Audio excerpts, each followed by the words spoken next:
The interesting part for me is, I started all by myself.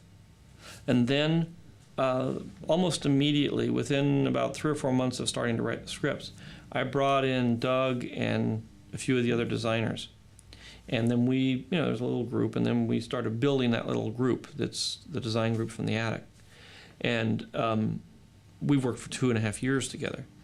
And what I've done is, over those 2.5 years, spent huge amounts of time approving, changing, and finalizing designs for things.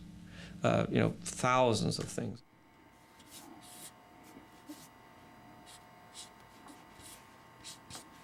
Fine art was very important, especially to the Queens people. And they really appreciated it. You can tell in their architecture, their sculpture, and their clothing, and so forth.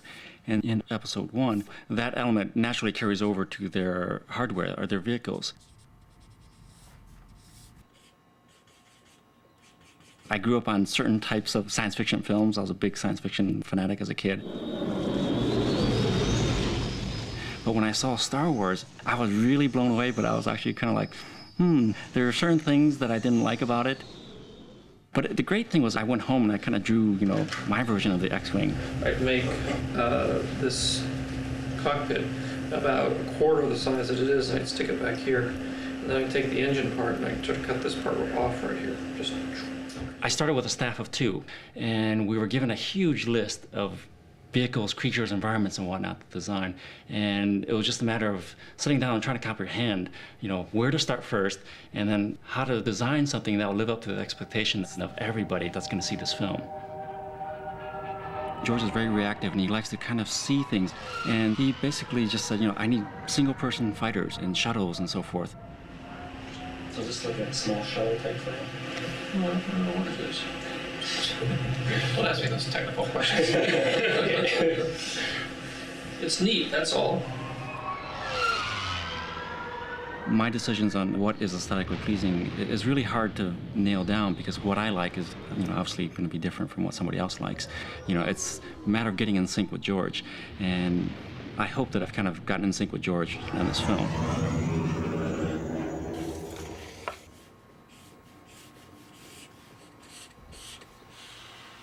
For the Starfighter, the good guys, it started out very differently, because I initially thought that the ships would be very angular, like the X-Wing, but George wanted to go more towards the handcrafted look.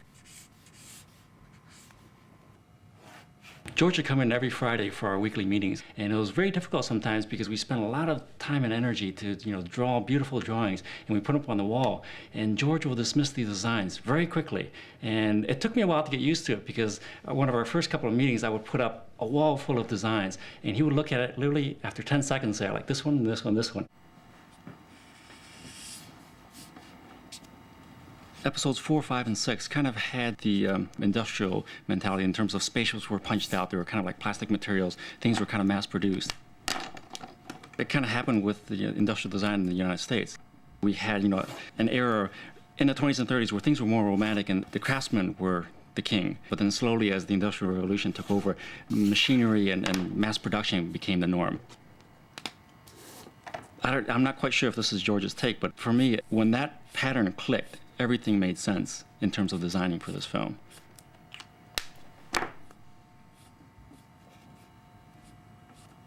I was very clever in the first Star Wars films in that I kept the design very simple, and I avoided situations where I was going to get into trouble design-wise. This one, I'm daring to take the chance and see what happens. I think about this constantly. I mean, it's going to the 3rd year, and there hasn't been a day or an hour where I haven't thought of something that could work. On the Starfighter alone, we went through easily 3 dozen drawings. Hello. Good morning. Good morning. Good morning. That's only one vehicle in a world populated by many vehicles, many creatures, everything. For weathering, to see if this is the right amount, too much, not enough, what your general reaction is.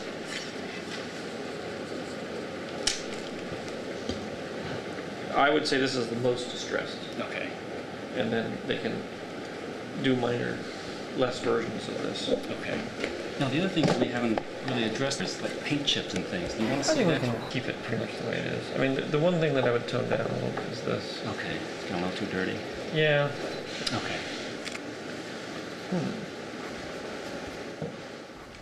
The whole point of this is what works for the story. It could be the coolest thing, but if people don't know what it is or how it works in 5 seconds, it doesn't matter.